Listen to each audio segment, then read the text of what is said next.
అప్పుల బాధలు వెంటాడుతున్నాయా? అయితే 6 జేవిఆర్ వారి జాతిరత్నాలు ధరించండి. కడప జిల్లాలో ఒంటిమిట్ట, పులివెందుల జెడ్పీటీసీ ఉప ఎన్నికలు కేవలం స్థానిక ఎన్నికలు మాత్రమే కాదు, ఇది రెండు ప్రధాన పార్టీల మధ్య యుద్ధం జరుగుతున్నట్టుగా కనిపిస్తోంది. తెలుగుదేశం, వైసీపీ రెండు కూడా చాలా సీరియస్గా ఈ ఎలక్షన్ తీసుకున్నాయి. మాజీ ముఖ్యమంత్రి వైఎస్ జగన్ సొంత నియోజకవర్గంలో తెలుగుదేశం పార్టీ గెలవాలని పట్టుదలగా ఉంది.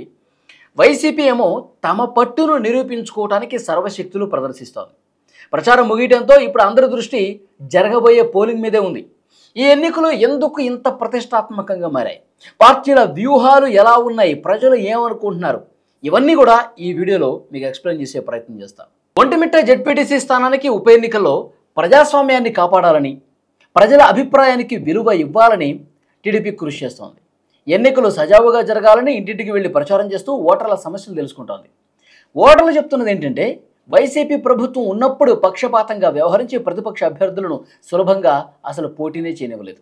జెడ్పీటీసీ అభ్యర్థులను కూడా నిరోధించే పరిస్థితులు ఏర్పడ్డాయి గతంలో. ఇలాంటి అన్యాయాలు జరుగుతున్నాయంటూ ఈసారి మాత్రం ఇక్కడ మార్పు అవసరం ఉంది. ఇక్కడ కూటమి ప్రభుత్వం ఎంత గట్టిగా పనిచేస్తుందో స్థానికంగా కూడా అదే పరిస్థితి ఉంటే ఇంకా ఎక్కువ అభివృద్ధి జరుగుతుందని వాళ్ళు చెప్తా ఉన్నారు. ప్రతి ఇంట్లో కూడా టీడీపీ అమలు చేసిన సంక్షేమ పథకాలను గుర్తు చేసుకుంటూ తప్పక ఈసారి టీడీపీకే ఓటు వేస్తామని ఓటర్లు చెప్తా ఉన్నారు. 30 సంవత్సరాలుగా కాంగ్రెస్, వైసీపీ ఆధిపత్యంలో ఉన్న ఒంటిమిట్టను ఈసారి టీడీపీ కైవసం చేసుకోవాలని అక్కడ స్థానిక ప్రజానీకం కూడా కోరుకుంటున్నారు. ఇంటింటికి డిఎస్సి మరియు ఉపాధి అవకాశాలు టీడీపీ ప్రభుత్వం ఇంటింటికి డిఎస్సి నినాదంతో 1,60,000 ఉద్యోగాల కల్పనకు కట్టుబడి ఉందని బ్రహ్మం చౌదరి తెలిపారు. ఈ ప్రకటనతో రాష్ట్రంలోని లక్షలాది మంది నిరుద్యోగ యువత, ఉపాధ్యాయ అభ్యర్థులు ఎంతో సంతోషం వ్యక్తం చేస్తున్నారని ఆయన తెలియజేశారు. కేవలం ప్రభుత్వ ఉద్యోగాల మీదే కాకుండా ప్రైవేట్ రంగంలో కూడా భారీగా ఉద్యోగాలు కల్పించేందుకు ప్రభుత్వం ప్రయత్నాలు చేస్తోందన్నారు. నూతన పరిశ్రమల స్థాపన, పెట్టుబడులను ఆకర్షించడం ద్వారా నిరుద్యోగ యువతకు ఉపాధి అవకాశాలు పెరుగుతున్నాయని ఆయన తెలిపారు. దీంతో నిరుద్యోగ యువతలో ఆనందం వ్యక్తమవుతోందని ఆయన అన్నారు. ప్రభుత్వ పాలన మరియు వైసీపీపై విమర్శలు. ప్రస్తుత ప్రభుత్వం అభివృద్ధి, సంక్షేమ కార్యక్రమాలతో చరిత్ర సృష్టిస్తోందని చౌదరి పేర్కొన్నారు. గత 5 ఏళ్లుగా వైసీపీ నాయకులు అధికారంలో ఉన్నప్పుడు చేసినటువంటి అవినీతిపై ఆయన తీవ్రస్థాయిలో విమర్శలు కూడా గుప్పించారు. వైసీపీ నాయకుల అవినీతిని ఆధారాలతో సహా ఈడీ, సిబిఐ, ఏసీబీ వంటి సంస్థలు బయటపెడుతున్నాయని చౌదరి ఆరోపించారు. ఈ సంస్థల విచారణల ద్వారా ప్రజలకు నిజాలు తెలుస్తున్నాయి. వైసీపీ పాలనలో జరిగిన అక్రమాలు వెలుగులోకి వస్తున్నాయని ఆయన చెప్పారు.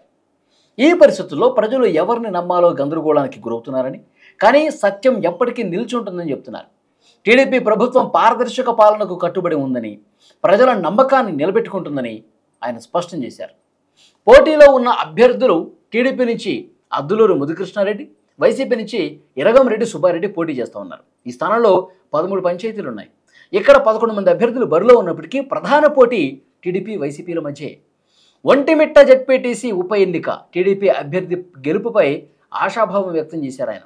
ఒంటిమిట్ట జెడ్పీ స్థానానికి జరుగుతున్న ఉప ఎన్నికలో ప్రజాస్వామ్యాన్ని కాపాడాలని, ప్రజల తీర్పును గౌరవించాలని టీడీపీ శ్రేణులు కోరుతున్నాయి. టీడీపీ నాయకులు ఇంటింటికి వెళ్లి ఓటర్లను కలుసుకున్నప్పుడు ప్రస్తుత ప్రభుత్వం ఎన్నికలను సజావుగా నిర్వహిస్తుందని ప్రజల అభిప్రాయంగా ఉంది. వైసీపీ ప్రభుత్వం ఉన్నప్పుడు ఇలా ఎన్నికలు సజావుగా జరిగేవి కావని, కనీసం అభ్యర్థులను నామినేషన్ వేయనిచ్చేవాళ్లు కాదని, ఏకగ్రీవం చేయించేవారని ఓటర్లు గుర్తు చేసుకుంటున్నారని టీడీపీ నాయకులు పేర్కొన్నారు. ప్రతి ఇంట్లోనూ టీడీపీ సంక్షేమ పథకాలు అందుతున్నాయి. ప్రజలు చాలా సంతోషంగా ఉన్నారు. ఈ ఉప ఎన్నికల్లో తప్పకుండా తెలుగుదేశం పార్టీకే ఓటు వేస్తామని ఓటర్లు చెప్తున్నారని అక్కడ తిరుగుతున్నటువంటి నాయకులు చెప్తున్నారు. వైసీపీ, కాంగ్రెస్ పాలన మీద విమర్శలు చేస్తున్నారు టీడీపీ నాయకులు. గత 30 సంవత్సరాలుగా కాంగ్రెస్, వైసీపీ పార్టీలు చేసిన అక్రమాలను, అన్యాయాలను తెలుగుదేశం ప్రభుత్వం బుద్ధి చెప్తోందని నాయకులు విమర్శించారు. టీడీపీ గెలిస్తేనే తమ ప్రాంతం అభివృద్ధి చెందుతుందని ప్రజలు బలంగా విశ్వసిస్తున్నారని ఆయన తెలిపారు. 30 సంవత్సరాలుగా వెనుకబడి ఉన్న తమ ప్రాంతం చంద్రబాబు నాయుడు వచ్చిన తర్వాతనే అభివృద్ధి చెందుతోందని ప్రజలు నమ్ముతున్నట్టు చెప్పారు. ఆధ్యాత్మిక కేంద్రం ఒంటిమిట్ట అభివృద్ధి, సీతారాముల కళ్యాణం జరిగే ఒంటిమిట్ట ప్రాంతాన్ని రాష్ట్రంలోనే ఒక పెద్ద ఆధ్యాత్మిక కేంద్రంగా అభివృద్ధి చేస్తామని చంద్రబాబు హామీ ఇచ్చారు. ఈ హామీతో ప్రజలు మరింత విశ్వాసం వ్యక్తం చేస్తున్నారని టీడీపీ నాయకులు వెల్లడించారు. ఈ ఎన్నికల ప్రచారంలో భాగంగా టీడీపీ నాయకులు ప్రజల నుంచి సానుకూల స్పందన పొందుతున్నారని, ఈ ఉప ఎన్నికలో టీడీపీ అభ్యర్థి విజయం ఖాయమని ధీమా వ్యక్తం చేశారు. ఎమ్మెల్యే అమర్నాథ్ రెడ్డి, కడప మేయర్ సురేష్ బాబు, గోవిందరెడ్డి వంటి అన్నమయ్య జిల్లాకు చెందిన వైసీపీ నేతలు ముమ్మరంగా ప్రచారం చేశారు.